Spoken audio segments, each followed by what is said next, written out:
Okay, our next guest tweeting early yesterday morning, quote, "This is a vote for the soul of our nation, who we really are, who we aspire to be.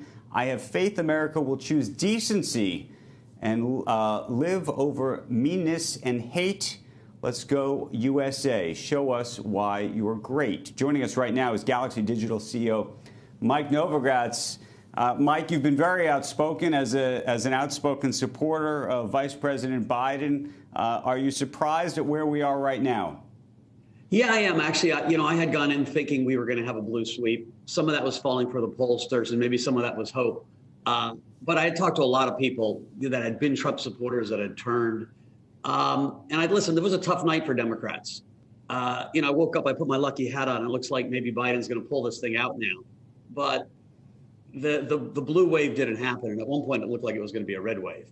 And so, the markets are liking this because now you're going to have a more conservative Senate, and maybe you'll get rid of the chaos of Trump if Michigan and Wisconsin hold here. But it was still, I think Democrats went in, at least a lot of the friends I had, thinking this was kind of a mandate on who we were, and woke up and saying, okay, we didn't win the moral victory here. There was not a repudiation of all things Trump. Quite the opposite, actually. And so now, listen, we're praying we win the political victory. And I think we very well might. It's going to be a 6 or 7 million, I'm guessing, popular vote victory, and hopefully we eke out this electoral college. Mike, what's the lesson of this? Whether you are ultimately victorious or not, just given how close it appears, and we can talk about, at least close from an electoral college perspective. I know there's larger debates about that, but you talk about a moral victory. I imagine that's part of a conversation about the place that the United States represents on the global stage. What are the implications of all of this, and what are the economic implications as you see them as an investor? Listen, I think that, one of the reasons I have been supporting Joe Biden, not because he was such a spectacular candidate, because I thought he'd be a healer, right? Donald Trump has proven it just is not in his DNA to be a healer. He's a divisive character. That's what drives him.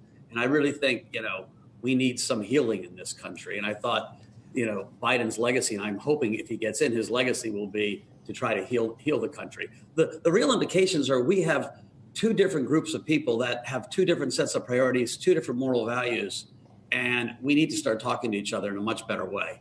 There's guilt on both sides, absolutely, but it's just shocking when you look at that map how red it gets and how blue it gets. Urban versus rural, coast versus middle, and so I think we've got a lot of work to do as a country. Markets. Mike, you had said that you were going to.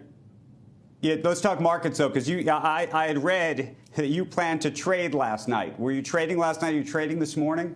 I was not trading so well. I got a little excited early on, had to stop out of some trades. Listen, I think the trade, if Biden holds, is interesting. There's a factor of what Trump will do, right? You already saw what he came last night. I mean, really blasphemy the democratic system. Right, getting on when the votes aren't counted and start trying to undermine our electoral system. I thought that was a disgrace, but that's not going to go away. And so, if the Republican Senate and the Republican institutions kind of put him in his place, and if Biden actually wins, it's clear that we're gonna move that way. I think stocks are going to do well. People are going to feel really comfortable that the left wing of the Democratic Party was also repudiated, right?